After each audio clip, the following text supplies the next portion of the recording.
เชิญครับคุณไพรัตน์ชาสุดครับโอ้โหคนนี้นี่นะครับถ้าแถวนี้ก็อาจจะไม่รู้จักนะครับไปร้องมาหลายร้านแล้วคนนี้หมดหลายร้านแล้วนะครับนี่หลายวงไม่รู้ครับเชิญครับเพลงนะครับคิดฮอดทุกคน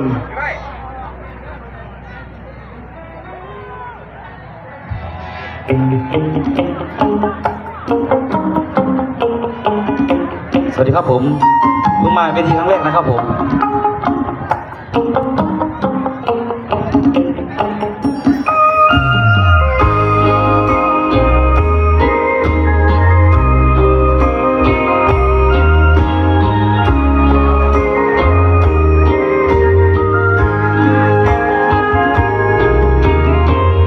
น้องนิดอุดรน้องก่อนขอนแก่น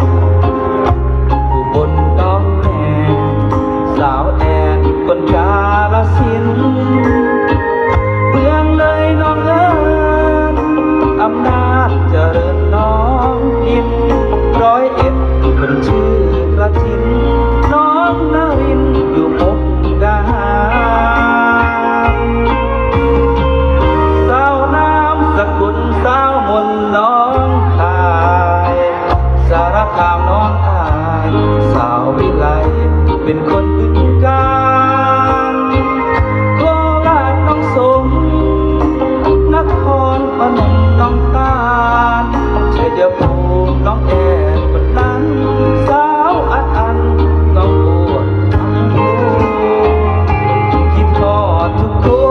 นถึงดนแล้วพอนาเบอร์ที่ให้มายังเมมติดมือถืออยู่บ่ได้โทรหาบ่ได้แปลว่าลืมตรวจรู้คนที่เคยไปมาหาสู่ยังอยู่ในใจเสมอสุรินทร์น้องอ่อนยโสธรน้องอ้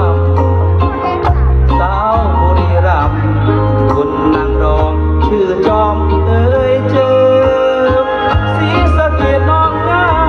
มทุกน้ำจำได้เสมอทุกงานฝากใจอดเจอแต่หูแน่เด้อคิดฮอดทุกคน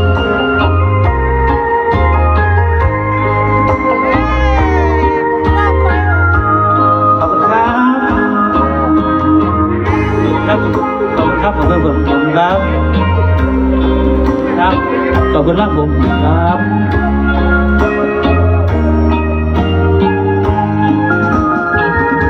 คิดพอทุกคนถึงดนแล้วบอกพอนาเบิกให้มายังเมมติดมือถืออยู่บ่ได้โทรหาบ่ได้แปลว่าลืมโปรดรู้คนที่เคยไปมาหาสู่ยังอยู่ในใจเสมอสุรินทร์น้องอ่อนยโสธรน้องอ้ำสาวบุรีรัมย์คนดังรองชื่อจอมเคยเจอศรีสะเกษน้องงามทุกน้ำจำได้เสมอทุกงานภาคใจอดเจอแต่หูแน่เด้อทอดทุกคน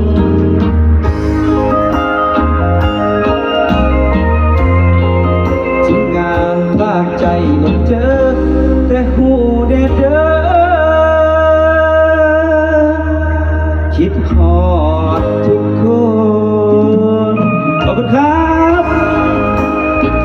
ขอบคุณมากผมขอบคุณมากครับ